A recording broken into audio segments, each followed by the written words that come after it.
जय मां अम्बे। गुप्त नवरात्रि के छठे दिन की अधिष्ठात्री देवी माता त्रिपुर भैरवी हैं। माता भैरवी को कालिका का ही रूप माना जाता है। इन्हें ही त्रिपुर भैरवी कहते हैं। त्रिपुर भैरवी माता की पूजा प्रार्थना से जीवन के कष्टों से मुक्ति मिलती है, धन धान्य में वृद्धि होती है। कहते हैं कि देवी त्रिपुर भैरवी का संबंध महादेव के उग्र स्वरूप यानी काल भैरव से है। मां भैरवी की 4 भुजाएं, 3 नेत्र हैं। इनके बाल खुले रहते हैं। वे लाल वस्त्र पहनती हैं तथा मुंडमाला धारण करती हैं। काल भैरव की तरह इन्हें भी दंडाधिकारी कहा जाता है।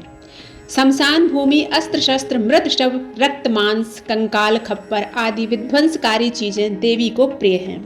भूत प्रेत, पिशाच, डांकनी, भैरव, कुत्ते आदि इनकी सेना होते हैं। त्रिपुर भैरवी की उपासना से समस्त बंधन दूर होते हैं। यह बंदी छोड़ माता है। इन्हें षोडशी भी कहा जाता है। षोडशी को श्री विद्या भी माना जाता है।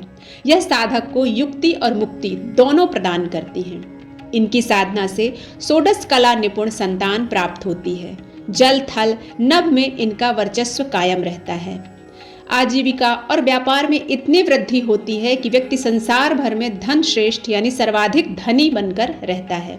जीवन में काम, सौभाग्य, शारीरिक सुख के साथ आरोग्य सिद्धि के लिए भी इस देवी की आराधना की जाती है।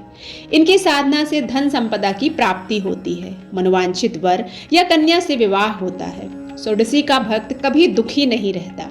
माता की पूजा में सामान्य दिनों में अभिजीत या किसी शुभ मुहूर्त में ही होती है। माता की तांत्रिक पूजा या साधना निशीथ काल यानी अर्धरात्रि में होती है। सबसे पहले चौकी पर माता की प्रतिमा या तस्वीर स्थापित करेंगे। इसके बाद गंगा जल या गौमूत्र से शुद्धिकरण करते हैं। चौकी पर चांदी, तांबे या मिट्टी के घड़े में जल भरकर उस पर कलश रखते हैं। उसी चौकी पर गणेश, वरुण, नवग्रह, षोडश मातृका, सप्तघृत मातृका स्थापित की जाती हैं। इसके बाद व्रत पूजन का संकल्प लेना चाहिए और वैदिक एवं सप्तशती मंत्रों के द्वारा समस्त स्थापित देवताओं की षोडशोपचार पूजा करना चाहिए। त्रिपुर भैरवी का मंत्र मूंगे की माला से 15 माला ह्रीम भैरवी क्लोम ह्रीम स्वाहा मंत्र का जाप करना चाहिए। जाप नियम के अनुसार ही करना चाहिए। शुद्ध अवस्था में बैठकर शांत मन से मां का मंत्र का जाप करना चाहिए।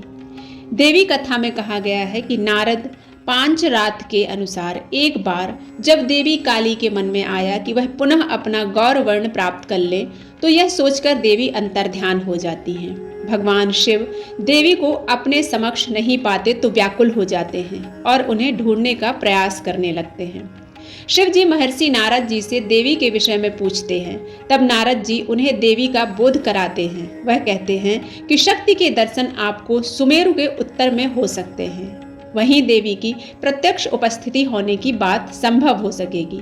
तब भोले शिव जी आज्ञानुसार नारद जी देवी को खोजने के लिए चले गए।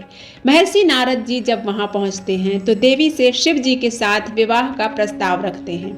यह प्रस्ताव सुनकर देवी क्रुद्ध हो जाती है और उनकी देह से एक अन्य षोडशी विग्रह प्रकट होता है और इस प्रकार उससे छाया विग्रह त्रिपुर भैरवी का प्राकट्य होता है।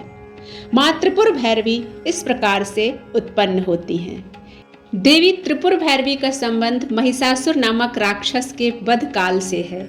देवी लाल वस्त्र और अपने गले में मुंडमाला पहनती हैं और अपने शरीर पर रक्त चंदन लगाती हैं। देवी अपने दाहिने हाथ में जपकी माला और एक किताब रखती हैं। उनका बायां हाथ अभय मुद्रा को दर्शाता है और वे कमल के आसन पर विराजमान रहती हैं। ये माता त्रिपुर भैरवी ही थी जिन्होंने 18 भुजाओं वाली दुर्गा का रूप धारण करते हुए उत्तम शहद पीकर महिषासुर नामक राक्षस का वध किया था। उन्होंने महिषासुर का वध देवी दुर्गा का वेश धारण करके किया था। साधना से संबंधित देवी काम, क्रोध, लोभ, ईर्ष्या, नशा और भ्रम से मनुष्य के स्वभाव या दिनचर्या से मुक्त करती हैं। मां त्रिपुर भैरवी की साधना से कुंडलिनी शक्ति जागृत हो जाती है, जिससे मनुष्य के समस्त कष्टों से उसे मुक्ति मिलती है। अष्टपाश का विनाश उनकी कृपा से संभव होता है। मां त्रिपुर भैरवी अपने भक्तों को अभय प्रदान करती हैं। यह कथा अगर आपको अच्छी लगती है तो आप इसे लाइक करें, शेयर करें और सब्सक्राइब करना बिल्कुल ना भूलें।